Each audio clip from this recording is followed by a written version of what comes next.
I don't believe that we get over our major losses, you know.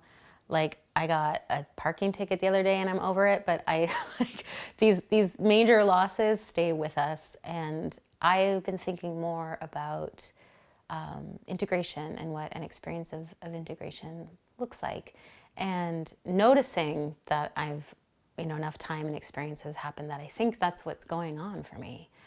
And there's a symbol, in my film A Field Guide, where you meet Sorrow, and she's this woman, she's blue with long blue hair, and she's also kind of a constant companion. And I sometimes, when I ask other people about their grief, I ask what kind of roommate she is, because sometimes when grief moves in, like, she doesn't do the dishes, she like doesn't leave you alone. You're like, I'm trying to sleep, and she's like, you know, she's just like this roommate who will not go away and makes a mess. Or maybe she's a roommate who you know is there but is really touchy and you can't go near, and you feel like you're walking on eggshells around her. And there's something I think very useful in personifying grief as a way to talk about what is it like to live with it.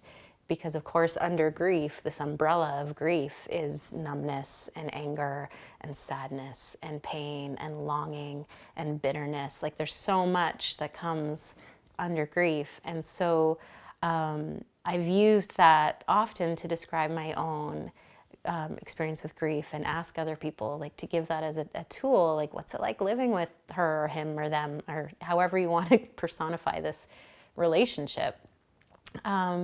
And it helped me too to think about it as a relationship, as something that I'm engaging with versus something that has just like consumed me or what I am. And it's helped me notice changes over time. And so for me, that roommate who made an absolute mess of my life for a couple of years, like, moved out. Like, she's got her own place, but we still hang out.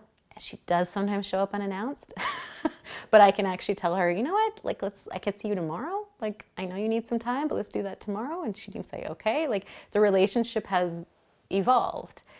And another way that I heard someone else talk about that I found really useful was, you know, when a loss first happens, you know, and your life is in ruins, and that's where you live. You live there in this rubble. But over time, you know, that space, it doesn't change shape. It's not going to get smaller. People hope it's going to like shrink or you're going to pave over it. I don't think that happens. It stays there, but things start to grow around it. And so, you know, a structure might build here, another relationship, other people, other interests.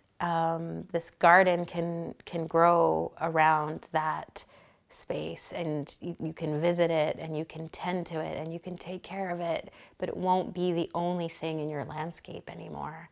And when I heard the person talking about it, and I can't remember her name, so I can't properly credit her, she was a researcher of resilience in Australia. Maybe that's enough to Google. And I heard her on the podcast Hidden Brain, but she used the expression life grows on, and I really liked that image as well, because, you know, we say life goes on, it's like we just keep doing the same thing, and we don't. But other things grow, and other things show up, and so that's the way I've been thinking about grief these days.